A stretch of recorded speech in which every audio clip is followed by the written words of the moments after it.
game is over, and now it's time to break down another showdown for Kyle Whittingham and the Utes. Go!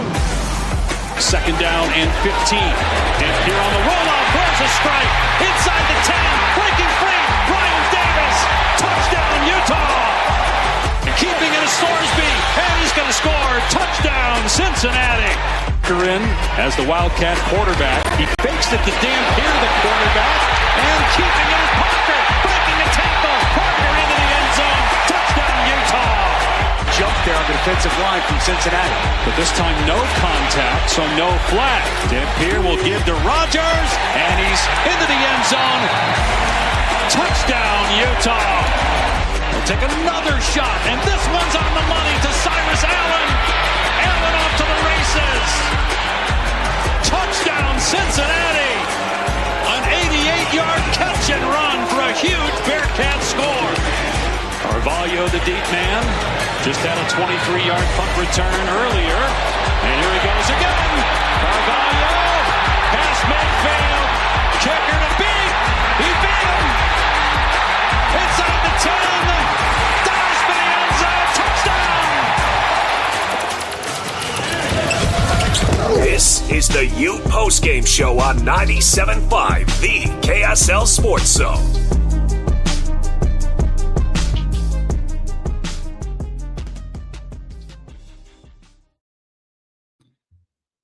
Ute Postgame Show 97.5, the KSL Sports Zone. I'm Christian Esparza Alex Napoles. With me, Utah getting the win 45-14 over number 17 Cincinnati. Alex, this was a huge win, especially after the crazy day of college football that we saw. A lot to break down, a lot to get into.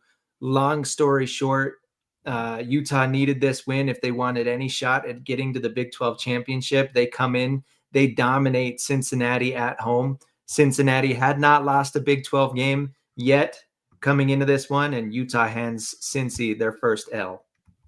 Their first L, and it's a big one, man, because we were talking about it in the pregame show and during College Football Saturday this morning. We were talking about how Cincinnati right now was in the driver's seat. They control their destiny. Well, now that narrative kind of changes a little bit because Cincinnati still has BYU, they still have TCU, but more importantly for Utah, you stay in the conversation, you stay in the race. Coming into this game for the Utes, you knew what the task was, and you knew what you needed to do in order to put yourself in a position to potentially make it that Big 12 championship game. And that is, of course, you have to win out. And this is a perfect step in that direction for Utah, beating one of the undefeated teams in this conference.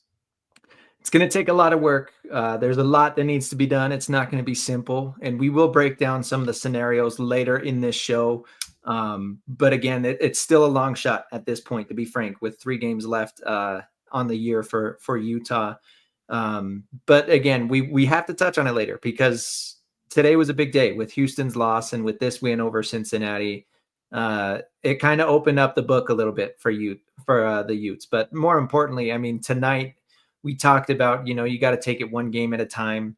And that's exactly what the Utes did, man. And I was not expecting a blowout like this. I don't think you were either. I think we were both expecting Utah to win at home and make that a 3-game home win streak, right? But to come in and dominate Cincinnati the same way that they dominated Colorado and the same way that they dominated Arizona State without Sam Leavitt, I don't think anybody expected that. This Cincinnati team was basically fully healthy coming in. They had no excuse to play like this tonight. And that's where you give all the credit to Utah because they flat out dominated basically from the opening quarter. And I know it was a little bit back and forth early on, but once Utah got rolling, they did not stop in this one. Absolutely. And I think, what I thought coming into this one, it was going to be a high scoring battle and quite frankly, possibly a shootout because we knew how great Utah's offense could be. We know how good Cincinnati's offense is. We know how great Brendan Sorsby's been all season. But I mean, there was a couple times where Sorsby drove down the field and it looked like Cincinnati were going to position themselves to be able to score. But there was a couple of drives there in the red zone that stalled out for Cincinnati. I thought that was a huge momentum shift for Utah because one, you go back to the forced fumble specifically, you get the ball back, you get that momentum, and you end up heading into the halftime break up 24-7. And so moments like that, I think, made a massive, massive difference for Utah. And then, of course, some big plays on special teams too. You have the Mount Carvalho punt return that really fired up the team. It was great to see everybody kind of run over to the sideline and congratulate him and have everybody celebrating with him. That was really awesome to watch. But it's moments like that I thought really gave Utah the momentum and really put Utah into the driver's seat of this game. And they didn't let go of that control, man. Another big one too, they allowed like a 44-yard run to the running back, and it looked like, they were going to allow a score there. Yeah. And they end up holding Cincinnati to a field goal attempt. And then you get the announcer jink. Oh, this guy had missed a kick in 4 years since 2021. Boom, wide left. So that was great. And that's exactly what you're talking about, right? You maybe allow some chunk plays here or there. They get into the red zone, but that's when Utah's defense really holds strong, and they absolutely shut everything down. And we got to talk about how much they dominated Brennan Sorsby today, because we gave him a lot of praise this morning. Yeah. Talked about him as one of the best quarterbacks in the conference. Of course, top 3 in pass touchdowns, top 5 in pass yards, I believe. Alex, they held him to, I haven't watched every Brennan Sorsby game. Okay, so I may be wrong here. I'm fairly certain this was the worst performance of his career. 11 of 33. He did have 221 yards. Of course, he connected on some chunk plays, but 1 touchdown, 1 interception, and 2 fumbles lost for Sorsby. Utah absolutely just dominated. And you wouldn't have thought, watching this game, that this dude is talked about as one of the best in the Big 12. And that's a testament to Utah's defense, because he is a great player. He's a great player, and for them to hold him to 11 for 33, man, I think that's massive. That's massive. That's massive for Utah's defense. And then, of course, right, one of the big conversation points, one of the big talking points that I heard about Brennan Sorsby coming to this game was the fact that he didn't turn over the ball. The fact that he wasn't, putting the ball in the position to be won back by the defense. And then this night, Utah was opportunistic, man. That Utah defense was opportunistic, and not only did they pick it off from Sorsby, I know, unfortunately, Smith Snowden lost the interception there a little bit later, but I mean, you still pick it off, and then of course you force the fumble from Sorsby as well, man. And so being opportunistic against a quarterback who just doesn't turn the ball over, I thought that was massive. No, it was huge, because Cincinnati had 4 turnovers all year coming into this game. Yep. And Utah forces 3 tonight. Yep. That's crazy. And, that's how Utah wins. Like that is what they do. And they're back to what they're known for, right? Winning with the ground game, winning with the defense, winning with the takeaways. So it was a great game. Great job by Whittingham to keep his guys focused with game day in town. We knew that was a big storyline. We knew that was kind of like a monkey they needed to get off their back, right? Playing in the prime time with the, huge media brand coming in and setting up. Their record in those games was not very good coming into this one. And 2-7. 2-7, and you had the number 17 team in the country coming into town. And so it was a great chance for Whittingham to kind of shake that off, and they did. And I want to hear Ute fans' thoughts on this one, because it was a big game. So please, if you're watching on YouTube, Facebook, Twitter, leave a comment, leave a reply. Let us know your thoughts on this game. Not taking phone calls, but we are going to hopefully interact with some chat comments. So I'd love to get into that, man. But the big game. Let's start with the offense. I know we were just talking about the defense. We can touch on that more a little bit later. But one thing that immediately caught my eye on this game, Alex, was how much wildcat that they used. Yeah. More so in the first half. They did dip into it a little bit in the second half, but on the first few drives specifically, we saw, I don't know, 5-6 plays where it was Wayshawn Parker or Bird Ficklin in at quarterback instead of Devin Dampier. And I don't know if that's a way to, I don't even want to say it's like a pitch count thing, because Dampier was still on the field as a wide receiver. Yeah, he was lined up as a wideout. Yeah, they faked the handoff to him, and that led to a huge play. So I think it's just a matter of getting really creative with your ball carriers. And we know that Bird Ficklin can be electric. We saw his touchdown today. We took a nasty shot, stayed up, and extended for the touchdown. So we're going to continue to see more and more of that. They've come out and flat out said that, yeah, Bird Ficklin has special packages. But then to see Wayshawn Parker play so much wildcat as well, I mean, it works, and I like it, I guess. You know, that's my initial thought. Like, if it's not going to work, then I'll sit here and critique it. But Yes. I think it is fun. It's interesting, and that's what you got to do as an OC, especially when your throw game is not where it needs to be. Throw game, as Kyle Whittingham likes to call it, right? You got to find ways to get creative on the ground, and that's kind of what I feel like Jason Beck is doing with this. And you know what, man? In this game, it sort of felt like, because of the creativity we saw from Jason Beck, because, you know, he was deep in his bags of tricks, man. The Wildcat, the jet sweeps, the reverses, right? We saw a couple of those. I feel like because of how deep Jason Beck was in his bag of tricks in this game, it kind of helped open up the passing game for Devin Dampier. I thought in this one, Devin Dampier looked confident as a passer, and I don't know if you had the same takeaway, Christian, but 213 yards in the air. He had the 2 touchdowns. We'll talk about the interception, but I think overall, just it seemed like Devin Dampier seemed to be a little bit more confident in the passing game tonight. I agree with you. I think that he had the confidence in himself to deliver on some of the throws, and there were some throws that were absolute strikes. And I will say, Devin Dampier throwing across the middle of the field is much better than Devin Dampier throwing to the boundary. I don't think I have seen him complete a pass thrown to the sideline all season long. I'll say that. It kind of is a joke, but not really. Kind of it feels like it. He was pretty poor on third down. There was a graphic towards the end of the game. He was 2 of 7 on third down attempts. I don't know exactly what he finished with, because he did complete it after that, but they were short of the marker. So he probably finished 3 of 8 on passing attempts on third down. So you'd like to see that number a little better, but the confidence was there as far as not hesitating to make a pass and seeing a guy and thinking that he can deliver the ball. Now, that did hurt him a little bit. Yeah. Specifically on that interception. And while we're talking about it, I'll just bring it up, right? It was 3rd and 19. He has all day in the pocket. Pick up the 8 or 9 yards on the scramble and give your kicker a better field goal. You can't see over the line. You can't see the safety right there. And he's been underthrowing guys all night. Yeah.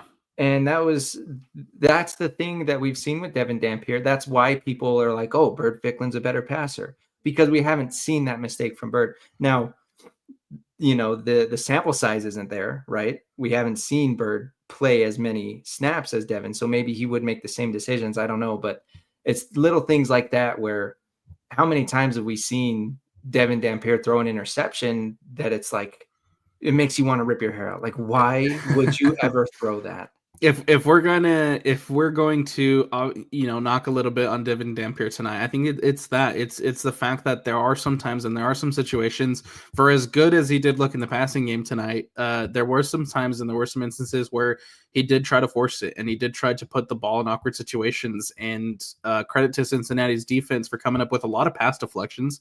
It felt like Cincinnati's defense did a pretty good job of being able to come out and break up some good passing sequences for Utah. But there were other times where it especially in the interception that sticks out to me, where you probably have the chance to make a better decision there if you just run the ball a little bit, set up your kicker in a better spot, instead of trying to force that ball into what, if I remember correctly, was 1 receiver in the end zone and 3 Cincinnati defenders kind of covering around him, blanking around him. And so, yeah.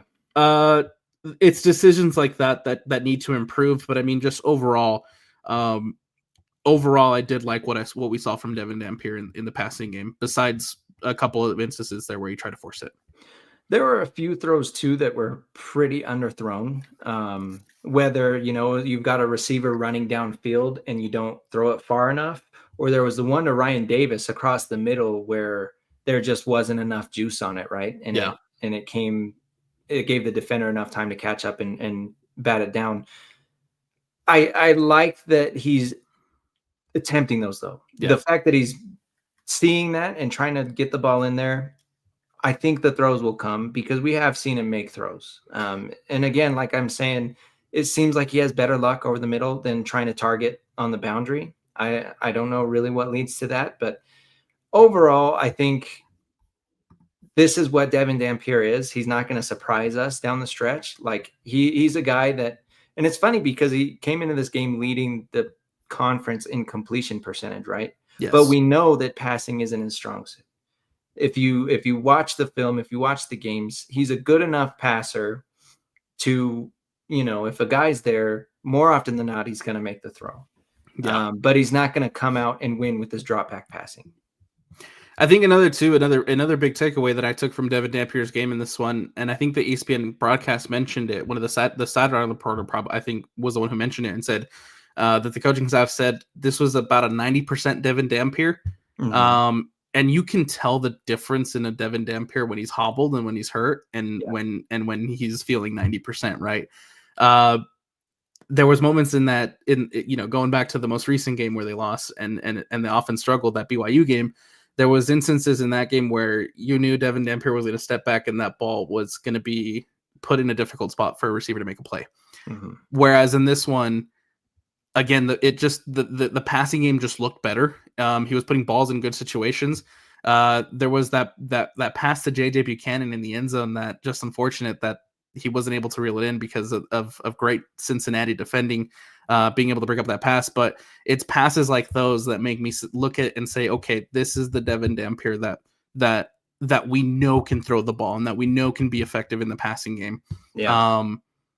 And that, of course, right, it makes a difference when he's healthy and he's ready to go. You know what? And the refs let the corners be really physical in this game. They were. Oh, absolutely. And I don't know how many where it's like, oh, that should have been a flag. I think there were a few that were borderline, and tonight the refs kind of chose to swallow the whistle. But you brought up earlier, like Cincinnati did have a lot of pass deflections tonight. And so that's a few plays where Dampier did make the throw, and you got to give him credit. He made the throw, and, the Cincinnati player made the play. But I did notice, like on my notes here that I wrote down, it was a very physical game for the wide receivers and corners. It really was, man. I was watching the game and there was a couple plays where I was like, oh yeah, that's a PI. And then nothing comes of it. And I was like, oh, interesting. Like that's an interesting call, but you know what, man, I kind of liked it. I liked just seeing the receivers and the cornerbacks and the defensive backs kind of being out there battling out for the ball. Mm-hmm. And the defense challenging the offense of both, right, for both sides, just kind of challenge them to say, hey, wide receiver, make the play, beat me to this play, right? It was fun football to watch. Overall, just the physicality that you saw from the wide receivers and the defensive ends or the defensive backs in this one. Yeah, and didn't know a ton about Cincinnati coming into this one, right? But we know that's Utah's brand of football, like the tough man-on-man coverage. And sometimes that burns you, like we saw in the touchdown.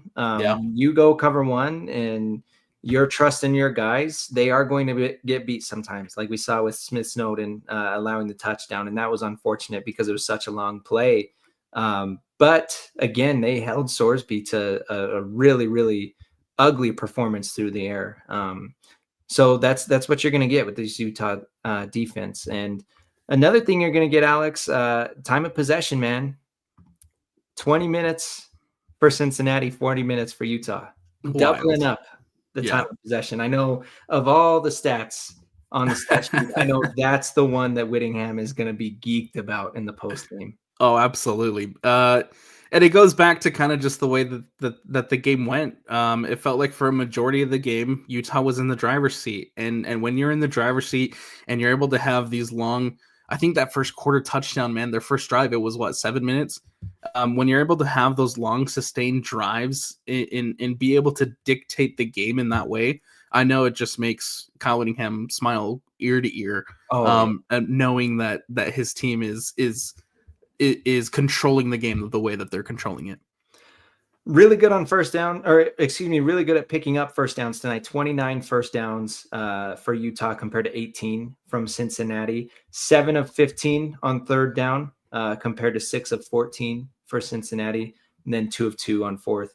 And that was funny too. Utah went for it twice on fourth down on the opening drive. They didn't have to go for it again later in the game, but after all the analytics talk, and I actually, funny enough, hindsight's 2020, they did pick them up, but those are the type of situations where it's like, yeah, you go for it in those instances. Earlier times in the season, I would have not gone for it. But today I liked it. Yes, and again, right, this is a conversation we have hindsight, right? If you don't get it and if it doesn't work out, then obviously we're going to criticize those decisions and we're going to look at those decisions and say that's why you lost, that's why you couldn't move the ball, that's why you weren't able to score points. But obviously when it works out, it feels a lot better and you don't have to criticize those moments. Hammer Time 78 chiming in on YouTube. This is funny, Alex. Nice job for being the second best team in the state. Thanks for making BYU the only undefeated team in the Big 12. Yeah. Right now, BYU and Utah have to help each other out, man. And that's what I want to get into later on in the show. Yeah. It's funny, dude. The way this is shaking out, Utah's best chances at making the Big 12 championship involve them and BYU both winning out. And you know what that would lead to? Yes. A holy war for the Big 12 championship. Don't say it. Don't put it out there yet, man. Game by game, week by week for both the Cougars and the Utes fans. Still a lot left to be done. Oh, yeah. BYU's got a tough test next week in Lubbock. Utah got the bye. And then 3 games left. Just 3 games left after that. So that's going to be crazy. But it's going to be funny because Ute fans are going to have to kind of swallow their pride a little bit and cheer for the Cougs. And the Cougs, we got a little bit in the comment section already, got to bury the hatchet just to dig it back up. Oh, yeah. for the championship. So, dude, this was a great win. Again, all the talk about Utah needing to reestablish themselves as kind of an intimidating place to come in and play. I think they've done just that. The win over Arizona State, you could point to, it was a rainy game. Arizona State was missing their backup quarterback, or Arizona State was playing their backup quarterback, missing Sam Levitt. Yeah. Colorado win, you could look at it like, Colorado's just a cruddy team. Like, of course, Utah's going to win that one. No excuses for Cincinnati in this one, man. Utah was the better team. They came out and they put it all out on the field. And again, it's another statement win for Kyle Whittingham, saying, nobody in the Big 12 is going to have an easy time winning here. Not anymore. We have to, absolutely, right? This sends a message to the Big 12, and it's what we talked about this morning on College Football Saturday, is you needed a win like this to be able to send that message, right? With College game day in town, with a little bit more national interest in this game because of what was on the line, because of those Big 12 championship game implications on the line. There was probably going to be a little bit more eyeballs on this game, and so Utah had to send that message, and they did it well. And I want to highlight guys like Ryan Davis, man, who came in and had 132 in the air, also had the opening touchdown. Creed Whittemore, his one catch on the night, man, makes 5 guys miss to take it into the end zone. Also liked, again, what we see from J.J. Buchanan. Dallin Bentley didn't probably get involved in the passing game as much as he wanted to, but I mean, when you have a guy like Ryan Davis who's able to continue to be Mr. Reliable, I think that's big for Utah. Dude, I'm so glad you brought up Whittemore, because that was such a great play. Yes. And I'm glad that you said 5, made 5 guys miss, because the broadcast said 3. No, and it was as they're showing the slow motion replay, and I'm sitting there counting like 1, 2, 3, 4, 5. Like, you guys not count? Yeah. No, that was absolute dog. That's what I wrote down. DAWG on Whittemore's touchdown. What a play by the young fella. Griffin Gunn 2444 chiming in. If Utes win out, Alex got to shave his head. I'll let you be the judge on that. We'll see. Shout out Griffin, roommate. Oh, okay. Thanks for watching, man. Thanks for tuning in. He's gonna shave it for you. He might. You don't have a choice. Oh, he might. No, but if the Utes went out, I'll absolutely do it. I'll cut my hair. Yeah. Hey, TBD. Like you said, we got a lot of football left to play. There is still a lot of football left to play. Okay, let's take a quick break, Alex, and then on the other side, we will continue to break this game down. Of course, we are live on YouTube, on Facebook, on X. Please leave us comments, chime in, give us your thoughts on this game. We'll get to some fan reaction later on in this one. But we are also live on the radio, 97.5 FM, 1280 AM. Got to take a break for radio reasons. And then on the other side, Alex, we will break down Utah's defense and some of the great things they did, because holding Cincinnati to 14 points, no small order. So we'll get into that next. Stick with us. It's the Ute Postgame Show 97.5, the KSL Sports Zone.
This is the Ute Postgame Show on 97.5, the KSL Sports Zone.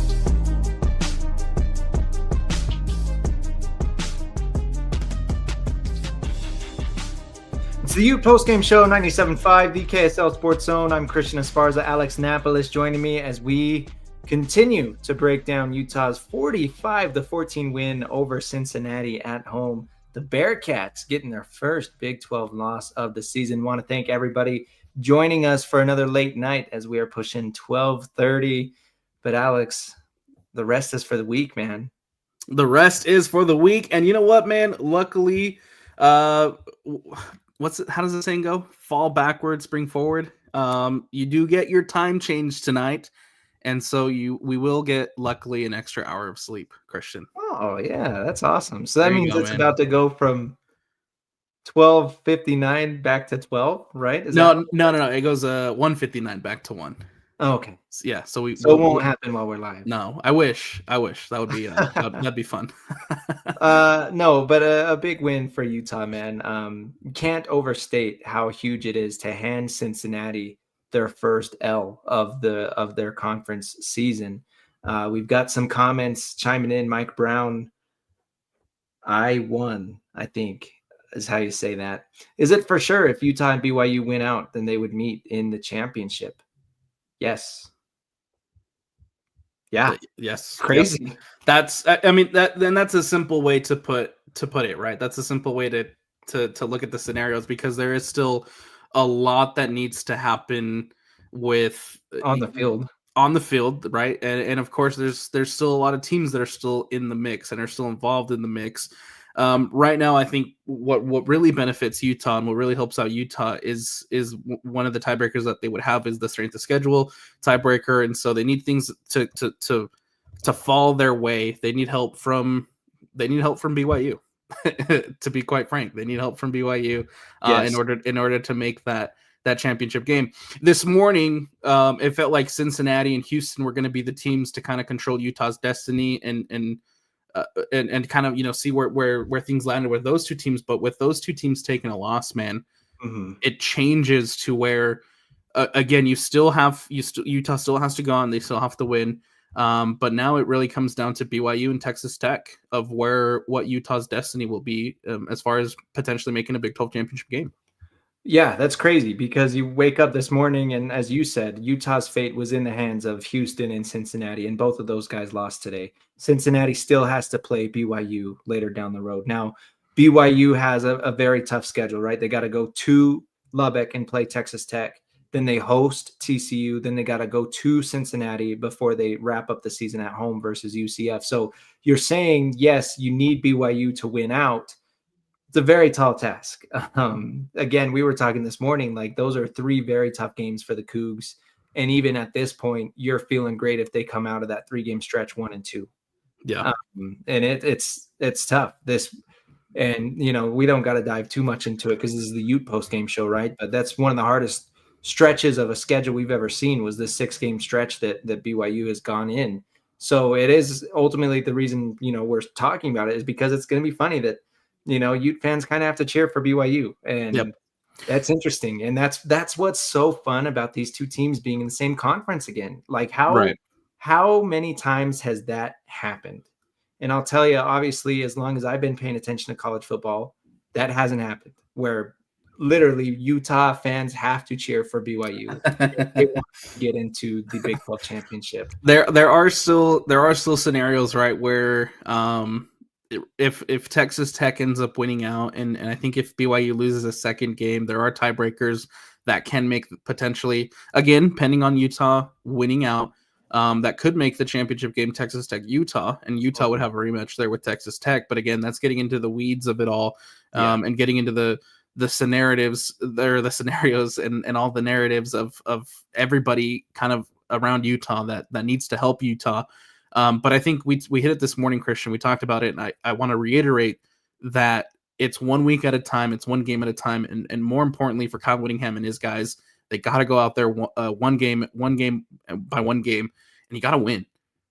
Because none of that matters if you don't win. None of this scenario talks matters for Utah if Kyle Whittingham and his guys can't win out. It's the best way to put it, man. And that is the only thing that matters. And, you take care of business, you can kind of wipe your hands, say, hey, we had a great game today. Let's go into next week's bye, heal up, and get ready to pound those final 3 games and win all 3 of them, because that's so important. The season isn't lost if you don't make the Big 12 championship, because that is such a lofty goal with the parity of this conference and how many good teams there are. That would be an amazing accomplishment. So you don't want to feel like the season is a failure if that doesn't happen. But for you to be in the position to make it, you want to do everything you can to be there. And at the end of the season, then you can look back and say, oh yeah, we accomplished this and this, right? But while you're still alive, that's what your goal is. Go on, win. That is the goal, and that should be the goal every week. I want to jump into this defense, man, because I'm still kind of taken away, and I'm still kind of I'm really happy with the way the defense performed tonight for Utah. Again, we talked about it in this morning, and one of the keys, your key, Christian, specifically, was make Sorsby uncomfortable. And for how great Sorsby has been all season long, and right, for how great he's been at keeping the ball, not turning it over, not giving it away, Utah was very opportunistic. and Utah made him uncomfortable. There was times where Sorsby would throw the ball over the top, trying to hit a receiver downfield, man, and it seemed more often than not he was overthrowing his guys. Oh, and he was so frustrated. He was you can see the frustration on his face, especially in that third quarter, and even in the early parts of the fourth quarter. But again, that's just massive credit to Utah. The only knock that I will have on that Utah defense tonight, unfortunately, is the fact that they did not get the sack. Yes. Cincinnati remains with just giving up 2 sacks so far this season. But man, there was times where they were close. There was times where that pressure was in Sorsby's face and forced him to make a quick decision. Well, and you got to knock him for giving up the big play touchdown, right? But that too. I'm glad you brought up the sack thing, because I actually think it's interesting that they were able to have such an effect on Sorsby without technically registering a sack. Now, there were a couple plays where I think you could maybe count it as a sack.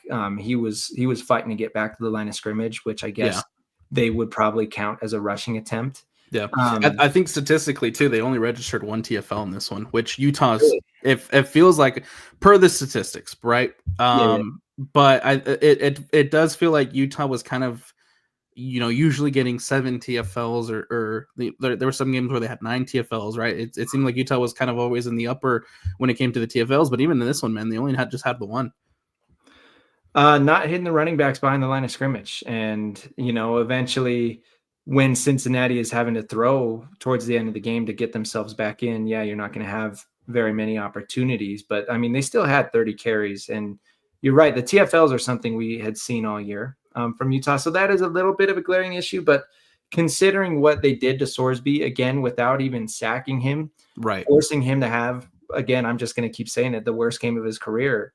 Utah had 9 passes defended of Sorsby's 33 passing attempts. And that's a crazy number. And a lot of those were batted down at the line of scrimmage. And that was kind of fun to see. Oh, yes. Because that was really right from the get-go. You've got Utah batting down balls. And, I mean, of course, Utah does it here and there. But to do it like 4 or 5 times in one game. To do it twice in a drive, man. Man, was it Aliki Vimahi who got up and twice back to back on that opening drive, man, just batting it down at the line of scrimmage, not allowing Sorsby to find any early confidence. That's huge, man, right? Because you complete a couple of passes there on your first drive, and all of a sudden Sorsby's stringing together a drive, right, moving the ball down the field. But instead, you bat those down at the line of scrimmage. You don't allow him to get his confidence early in the game, and I think ultimately that leads to why Cincinnati really only scored 7 points. Obviously, there was their issues in the red zone that they had, but ultimately, it just seemed like Sorsby would never really found his groove.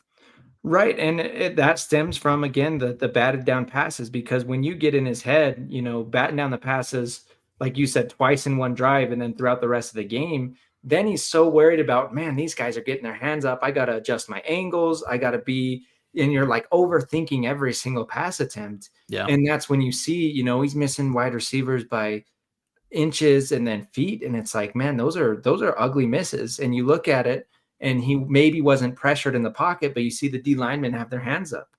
And so that was a big thing that clearly was knocked in these guys' heads tonight. And I think they all did a great job, everybody along the defensive front. And it's interesting. And I'm using interesting again, because it's kind of like they are affecting Sorsby, affecting the offense without necessarily registering those sacks. Yeah. It's things that you don't really see on the stat sheet. Like you see the passes defended, right? But then, there's so much more beyond that. Yeah. Because it was clearly in his head throughout the rest of the game. And again, I think that's massive for when you're for a quarterback, when you're trying to get that confidence early in that game and you're just not allowing him to find his rhythm. That's massive. That's huge. And again, I think that's a big reason as to why Utah was able to hold the Cincinnati team to just 7 points in that first half. Now, was it a perfect performance by that defense? No, by any means. You still gave up 206 yards on the ground. You still gave up 221 through the air. And it felt like there was times where Utah potentially could have had another TFL or potentially could have had, make a big play on defense. But there was a couple of missed tackles in there. It's been the story of Utah's season, right? It's been one of the stories of Utah's defense all season long. There was some big missed tackles. And then, of course, the running quarterback got to Utah a little bit early. That first drive, or that second drive by Cincinnati, where they go down, they scored the touchdown to answer Utah's touchdown. I thought Sorsby did a really great job of reading that defense and making the right plays. And then obviously he keeps it to run it. He calls his own number, runs it into the end zone. And it's situations like that where I think Utah's got to get better at making those tackles. And of course, of being able to stop the running quarterback. Yeah. And specifically on the touchdown run, it was a 22-yard touchdown run. The thing that was hard about that is, like you're saying, you're playing the option, the pitch option, right? But then you had the linebackers come over and realize there was a counter, and they just over pursue, right? They overfill the gap and shoot it too hard, and that just left a wide open lane for Sorsby. And that definitely was an issue a couple times throughout the first half of the game. I didn't really notice it in the second half. Again, the game script completely changed because they were having to try and throw themselves back into it.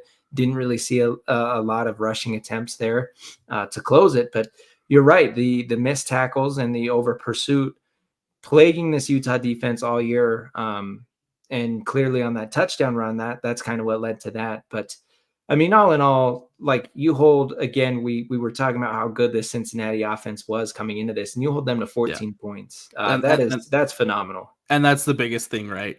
We can look at the box score all day. We could break down, every individual play, but at the end of the day, red zone defense was great. Red zone defense was really fun to watch tonight for Utah, and I think that ultimately leaves the 14 points on the board. This is one of the better offenses. I'm not saying, I watch every single Cincinnati game, but I was curious as to how, looking at the sack number, curious to how the offensive line would perform against this Utah defensive line. And even with an offensive line for Cincinnati that played a pretty well ball game, they still made life difficult for Sorsby in that offensive line. And I think that's massive. And I think, of course, that's why you have this team just scoring 14. Real quick, I want to hear from Coach Witt before we take a break. He did go a little long today, 9 minutes, but that's fine. That's what we're here for. We got to hear from Witt after the big win, because this was, it was probably Utah's biggest win of the season. I mean, Arizona State was a big win, but they were missing Sam Levitt, right? And yes. Now you look at this one, and Cincinnati was ranked number 17. It's a huge win. Right? I think this one's a huge. Fair to say? I think this one's probably the biggest win that Utah's had all season long because of that. Because they were undefeated in Big 12 play, because of the championship game implications that were on the line, and because, of course, they were the number 17 team in the country. And this Cincinnati team coming into this game tonight was firing on all cylinders. And of course, the Utah fans I saw on Twitter all week talking about the game day curse and the big game curse. Right. And so you're able to get that off your back a little bit. And so, yes, I think this is for sure the biggest win Utah's had all season. Okay. Sorry, I forgot to upload the files. I'm going to get those ASAP, and then we can hear from Witt. But I think it's fair to say, after looking at the schedule, yeah, this is Utah's biggest win. So I'm going to call an audible. We're going to take a break while I get these files ready. And then we'll hear from Witt and then the players. So stick with us. We'll hear from post-game podium sound on the other side of this break. 97.5 DKSL Sports Zone.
This is the Ute Postgame Show on 97.5, the KSL Sports Zone.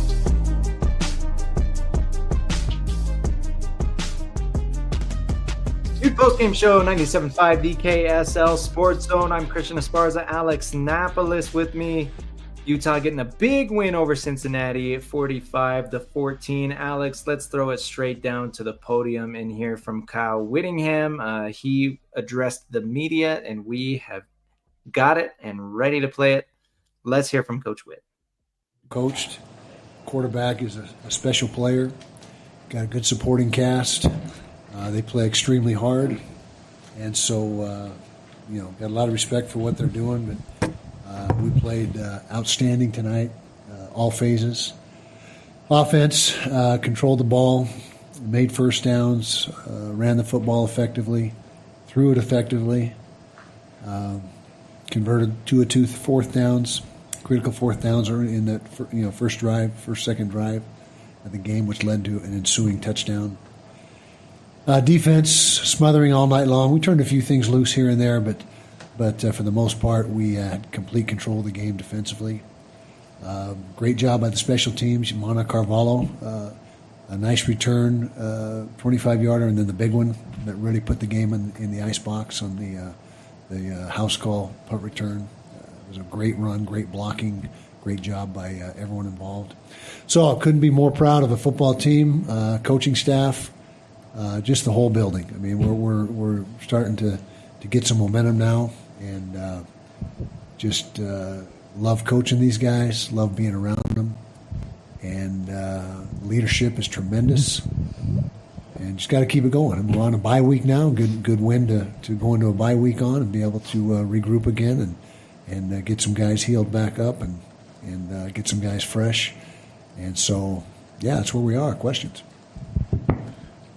Kyle, this is back-to-back weeks now of dominating performances. Is this team playing as well as you would expect it from the jump, and can they continue this? Yeah, I would say that we're playing very well, and we've got a lot of good players. Got some tough games. We've got 3 left. Next one is on the road at Baylor, so that's where our entire focus is. But, we've got 7 wins now, and just about everyone's in dominating fashion. I mean, we had the two disappointing losses, but guys responded, bounced back, and didn't miss a beat. So, yeah, a lot of good things going on, and so just got to keep things rolling. Coach, Sorsby's name has been circulating in NFL draft talks, and you held him to 33% completion tonight. What do you have to say about your secondary's performance? Secondary did an outstanding job. They did get a few things on us here and there, but for the most part, we were in position on just about every deep ball. And pass rush was good too. The ball was coming out quick because he had to speed things up, and that's where pass defense starts, is at the line of scrimmage with the rush. But very, very proud of the secondary and how they performed and how they competed fiercely, fierce competitors back there. 2 straight weeks with Wayshawn going over 100 and scoring. Mm-hmm. What has allowed him in the last, I guess, since the bye week, not only to be productive, but also get the touches necessary to get up there? He's practicing very well. Not that he was a bad practicer, but he's starting to separate himself. And it was a concerted effort on our part to get him more touches, because when you look at his production, he deserves more. And so I think we're getting him now to the place. He was over 100 yards tonight. We're getting about the the right dose of what he can contribute each week, and so it was just a matter of him. Knock had some good games early on, and still is a good back. But again, Wayshawn just seems to be having the guy that is the back with the hot hand. How about that? He's got the hot hand for us. Coach Ryan Davis went 8 for 130 and a touchdown. Just what does his presence in the passing game mean to this offense? He has been so valuable to us this year. He catches everything. You throw it in his general direction, he's going to come down with it. And he's also a good run after catch. He gets tough yards after the catch. And such a savvy, crafty receiver. He's as smart of receivers I've ever been around. Knows how to get open, knows how to work the zones and space, get open in space. And he's fearless. He focuses on the ball. He's not going to short arm anything. He's going he's going to go up and get every ball you throw to him. And I just he's just a guy that is so valuable to Devin and our offense right now. Kyle, Whitmore only had a couple catches, and they came in the blood against Colorado, and 4 guys had a chance to tackle him on that touchdown. He gets in the end zone. Can you give us his backstory a little bit? How'd you find him? Where he came from? Creed? Why is he emerging now? Well, he came from Mississippi State. He was a transfer out of the portal. Had some ball security issues early, in camp and early in the season in practice. And if you have ball security issues, you're not going to see much playing time. He's corrected those, but by the time he got them corrected, he was behind the other guys. With Tobias Merriweather on the shelf and not available, it created an opportunity in some of the personnel groups for him to get in the rotation. And he made the most of it tonight. That was a really nice catch and run, as you pointed out. And so that's just he's a lot like RD, like Ryan Davis. He's the same type of receiver, possession guy, and in a positive way, not in a negative way. Sometimes that has a negative connotation, but he certainly helped his cause tonight. Cincinnati comes out in the second half strong. They cut the lead to 10. Dampier throws that interception. It seems like they have all the momentum, and then the defense forces a 3-and-out. What did that moment mean? That was huge to swing the momentum back in our favor, and they did come out and score just like you said, and cut the margin, and we needed to answer, and we did with the defensive stop, and then the offense got in gear again, and then the punt return, like I said, put the game on ice. I know there's always a concerted effort to control the clock with teams you coach, but 40-plus minutes of possession time today. Was there a different strategy going in, just knowing you're facing the bottom conference rush defense? No, just knowing that our offensive line, we can run the ball on pretty much anybody we play, and so it wasn't any more of a concerted effort than any other week. But that was another huge plus. I mean, we only had to play 60-something snaps, I think, on defense, which that's a lot. I mean, if you're playing 15 or 20 less snaps every week than every other defense in the league, at the end of the season, that's 2 or 3 games less, and you're the wear and tear is not as great. And that's a big factor. That's a big factor. These are the last 2.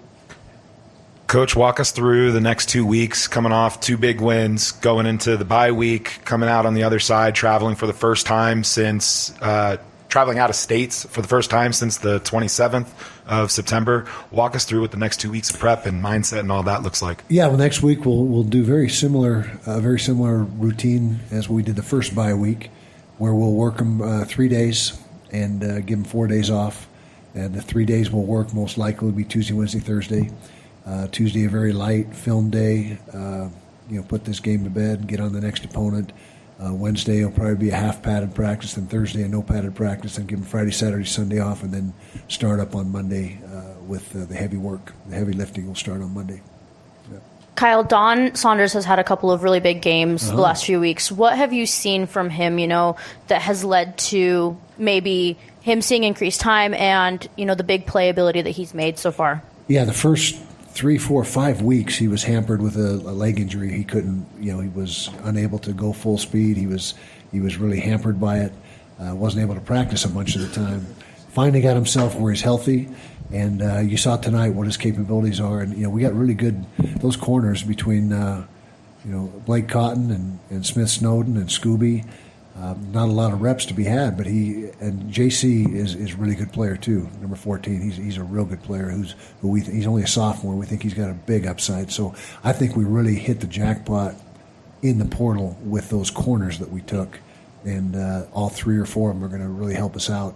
At some point, they already are. I mean, Blake Cotton tonight, he was in position on virtually every deep ball that he was tested on. So, yeah, good question. Thanks, Coach. Thank you, guys. Appreciate you. Dodgers, huh? Dodgers. There you go. That is Kyle Whittingham wrapping up his post-game presser after beating number 17 Cincinnati 45-14, giving a shout-out to the Dodgers. For as busy as we know Kyle Whittingham is with this football team, he's really tuned in to the world of sports. That's 2 weeks in a row where he gives a shout out. Last week he gave a shout out to the Mammoth. And then this week he shouts out the Dodgers after winning the series. Yeah, and I think probably half the stadium had that game pulled up on their phone, and they were watching both things happen at the same time. And it was a good Saturday, man. Good Saturday of sports. But I think listening to Kyle Whittingham and hearing him, first of all, we didn't really talk about Wayshawn Parker a lot in that first opening segment when we talked about the offense, and I think we have to again continue to give flowers to Wayshawn Parker. He talked about him being able to separate himself a little bit now from the rest of the group, and you see that now with back-to-back 100-yard games, man. Yeah. Last week, he meant, the comment, "I'm failing Utah. I need to be better, and I want more 100-yard games." And then, of course, he follows it up with another 100-yard game. He's exciting to watch, man. He's exciting to watch, and he's exciting to watch. And tonight again, he ran the ball super well, super effectively. Seeing him line up in the Wildcat and coming out making big plays, right, with him lined up at the QB, lined up in the Wildcat, man, it's fun to watch. Yeah, 17 carries, 104 yards, 6.1 yards per, and the touchdown. He had a 39-yard run. And the Wildcat, yeah, that was an interesting development. And it's not just a one-off thing. Like, that's something that he lined up probably 4 or 5 times in. Another thing that I, continue to pick up on is Daniel Bray, dude, is getting it done not just on the ground, but through the air. 9 rushes for 43 yards. He also added 3 catches for 41 yards. But one thing that I thought was really interesting, they lined him as the wideout, and he ran a little stop route, like a 4 or 5 yard stop route. But he's so fast that when he lines up out wide, the corner is way off of him, because it's like, oh, this is a fast guy. I can't let him beat me deep. And then he, the soft coverage, just a nice pitch and catch for Devin Dampier. So what I'm thinking is, he's a little bit of a positionless player, right? And that's how Hunter Andrews was before we saw him go down. I'm hoping we get some Hunter Andrews and Daniel Bray action together next season. And I know we've still got 3 games left of this year, right? Plus a bowl game and maybe some more. But like seeing how they've used Daniel Bray, he's again a very positionless player, and that's reminding me of what we saw out of Hunter Andrews. So I hope that we could see those guys together on the field, because Jason Beck could get really creative with those guys. Absolutely. I think he'd have a lot of fun with both Hunter Andrews and Bray at his disposal. But I think, I think to focus on this season, right, him and Wayshawn, man, for them to both be, right, Wayshawn's a sophomore, Daniel Bray's a true freshman, and for both of them to emerge the way that they have this season, I think it gives not only Jason Beck, but of course it gives Mark Atuaya, and it gives that entire offense just a security blanket of almost reassurance of our running game has really high potential, and has really high potential to be as great as it's been this season down the line, because you have 2 young guys leading the way. And it's a spark, right? And they all bring something different. Like Wayshawn Parker's your traditional, I guess he's the workhorse that has emerged, right? But Daniel Bray comes in, he's the quick change of pace guy that, can hit the home run from anywhere on the field. And then Nakari Rogers has kind of emerged as the hammer, right? Yeah. Short yardage situation. That's where you're going to see Nakari Rogers, plus Devin Dampier adding what he can. And then you've got Bird Ficklin coming in and running his packages. And then every now and then you'll see a Nate Johnson run. So it's really, this ground game is evolving, man, a lot from what we've seen from week 1 compared to now. And when everybody's healthy, it really does feel like there's a lot of different ways that this offense can go. And of course, as Kyle Whittingham pointed out, it all starts up front, and they feel like they can beat anybody in this conference with their offensive line. And, anybody can line up and run the ball behind those guys. So yeah, I like what we've seen, man. There was a moment there, I think, where the entire fan base held their breath a little bit, right? Spencer Fano, after one of the touchdown runs, slow to get up, ends up heading to the medical tent. Yeah. And so I think everybody held their breath there for a moment, because if Fano goes down, I mean, that would be a massive, massive loss. But luckily he's able to return. And luckily he's able to continue to do what he does. And that Utah offensive line, man, is a massive reason as to why I think Utah's been able to be as dominant as they have been this season. 100%. 100%. Let's throw it back down to the podium. This one was pretty quick, but we got some player sound. I want to hear from these guys. Ryan Davis, Devin Dampier, Mana Carvalho, and Jonah Leia, right? All of these guys made huge plays in this game. I want to hear what they had to say. So let's throw it back down to the podium and hear what these guys had. I just stuck my foot in the ground, beat him inside, and I just prayed that I turned around, the ball was in the air. It was, and I just saw it in the air, and so I told myself I have to come down with it, and did, and that was a good play. Very excited we called it, finally. Devin, you guys had a 100-yard receiver tonight, 100-yard rusher. What does it say about this offense that you've been able to strike this kind of balance, especially in a big game like this? Yeah, I say it every week. Those weeks where we have big run games, that's also receivers blocking downfield as well. So we love when, teams do actually respect our run game and, they try their best to stop that. And, that's what opens up our receivers to get their one-on-one opportunities. And, I trust those boys anytime. So, whatever gets that win, that's how I play on the field. Jonah, 14 points for Cincinnati is a season low for them this year. What do you think the defense did that was able to shut them down? What do you credit that to? Well, first and foremost, I just want to give all honor and glory to God. I think the plays that all of us made as a team and the guys up here are just a reflection of how greatly He's blessed us. But can you answer your question again? I'm sorry. Why do you think you held them to 14 points? That's their season low. I think Coach Scalley's a genius, to be honest, and I think we just did a really good job at scheming them. That was a really good offense, and I just think we wanted it more, honestly, at the end of the day. For Mana, obviously, as kind of piggybacking off of the BYU fumble, just how did you, I guess, use that as a learning experience, maybe the past 2 weeks, and kind of used it in this game, particularly if there was anything like that? And for your teammates, I mean, what have you seen from Mana just kind of recovering from that moment a few weeks ago? For me, I mean, just kind of looking back at that, it really is both ways. If I would have caught it, things would have been different, but I didn't. So just knowing that the next one I'm going to take is going to be much cleaner and much better decisions. So just making sure that I know when it's the right time to take a punt back and not get too greedy. After the BYU game, obviously now, like in today's game, freaking with people betting and stuff like that, there's a lot of hate and a lot of people, mad fans and stuff, that will reach out to you and send some pretty nasty stuff. So, yeah, we play this game because we love it, and when we mess up, that's where we usually hear from most people. The hate's always louder, and Mana was getting hated on big time after that game, and I sat down right next to him in the locker room, and I told him, dude, there's going to come a point in the season coming up soon where they're going to be loving you. And so happy to see him bring it back to the house today, and that's just a testimony of who he is as a person, player. Love this dude right here. Appreciate you. I told you. What did you make of the crowd tonight at Rice Eccles, and did any of you notice the Mighty Utah student section at the end there? What did you make of that? I think as a defensive player, the crowd makes a really big difference. I mean, I'm sure they already know, but it's really like a game changer having them there. So shout out to the fans, bro, because they help us a lot more than they do. Yeah, the blackout was sick. I think we did a good job of that.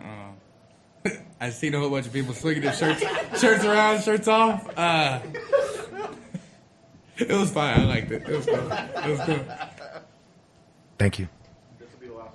For Devin and Ryan, Creed got into the end zone for the first time as a Ute tonight. Can you just walk us through, what you've seen from him that has allowed him to, see more increased action in the last few weeks? Yeah. I think Creed's one of those guys, kept putting his head down.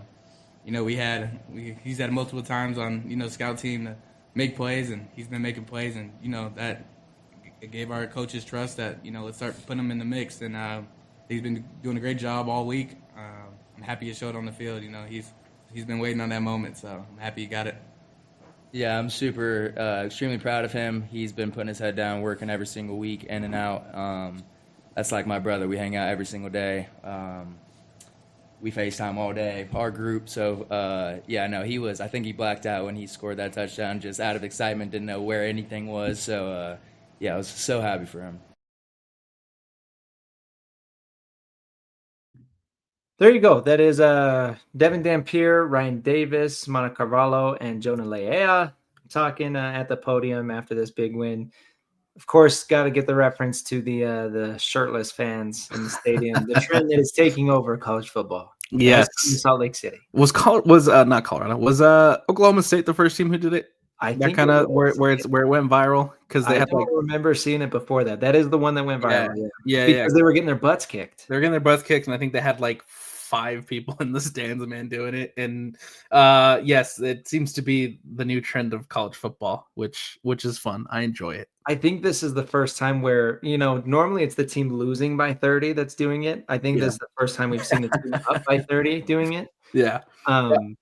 But it's funny still. I think the thing that really stood out to me from that whole exchange, man, was the leadership shown by Ryan Davis. Oh yeah. The comment that he made as soon as Monica Carvalho talked about his punt return, and the comment, talking about how the hate was loud after the fumble, right? In such a massive game for the true freshman, and for him to be there for the true freshman to be that leader, to be that voice, and to kind of help him come along, right? To be able to make that play that he made tonight. Massive. And it shows what difference it makes when you have leaders like that in your locker room. It shows, right? Monica Carvalho could have come back out. He could have not been confident, especially as a true freshman, especially as an 18-year-old. You get those comments after a big game, like it's gotta sting. It's gotta mess with your mentality a little bit. But when you have a guy like Ryan Davis, and for him to step up in the press conference the way that he did, man, I love it. And that's why Jason Beck is like, hey, Coach Witt, I know that you wanted to bring Devin Dampier over. That was the biggest priority in the transfer portal. But hey, I got this receiver too. He's a veteran guy. He's a really good leader. The locker room's going to love him. I think we should bring him over too. And Coach Witt's like, okay, yeah, if you say so. And look at it now. Second in the conference in catches coming into this game.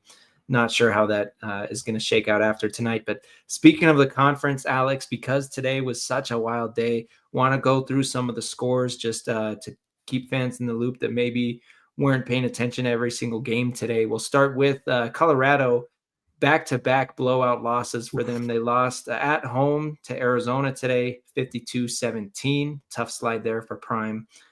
Kansas lost Kansas won 38-21 over Oklahoma State. Oklahoma State now 0-6 in the Big 12. Iowa State lost their 4th straight game to Arizona State. Sam Leavitt out for the season. Jeff Sims gets his first win for the Sun Devils this year. And again, 4 straight losses for Iowa State. Baylor putting the whoop on UCF, 30-3. Big game for Dave Aranda and the Bears, 3-3 in the Big 12, by the way. Number 13, Texas Tech, they beat Kansas State 43-20. That was a game where a lot of people were like, oh, Kansas State's getting hot. They might upset Texas Tech. No, Texas Tech wasn't having any of it, man. They came in and dominated. But then the most important game today, number 22, Houston lost at home to West Virginia, 45-35. I just ran through all of the Big 12 action game today. I threw a lot at you, Alex. Do you have any takeaways from any of those? I think there's a takeaway from a lot of those games. First of all, Prime. Oh, not looking good for you. Not looking good for Colorado, man. You gave up, what was it, 52 to Arizona, and 53 last week, right? That's tough, man. Obviously Jeff Sims going out there and getting the win against Iowa State. Imagine a conversation at the beginning of the season, right, in the preseason, where we're sitting here and we're talking about 4 straight losses for Iowa State. I wouldn't have believed it, but here we are, man. Who would have thought? Who would have thought? Baylor looked good against UCF. West Virginia coming out and beating Houston is massive, and it just adds another wrinkle to this wild conference that we love so much. And then Texas Tech, of course. It was close at halftime. It was 12-7 heading into the break. Avery Johnson didn't have the best first half, but still keeping it close. And then in the second half, Texas Tech made those adjustments. and came out and walked away with 43 points, man. Next week is such a big game for the conference, and I'm specifically talking about, of course, BYU down at Texas Tech. Brought it up several times throughout the show. If you're a Utah fan, you got to swallow your pride in this one, man. You got to cheer for the Cougs. You got to wear some blue next week with Utah on bye. We're going to see a lot of blue in the state of Utah. I'm of course joking, but like I am really curious to see how that folds out. And, if people are just going to be like silently rooting for them, or if they're going to be like, oh, this feels icky. I can't believe I have to do this. But, undefeated BYU going into Lubbock and taking on the team that everybody kind of points at as the best team in the conference, right? You've got BYU is undefeated, and then everybody says Texas Tech is the best team. So feels like next week we're really going to know who the best team in the Big 12 is. But, of course, to reiterate, for Utah to have any chance at making the Big 12 title game, they need some help from everybody in the conference, or a lot of teams in the conference, but the Cougs are the most likely candidate to rise up and help Utah.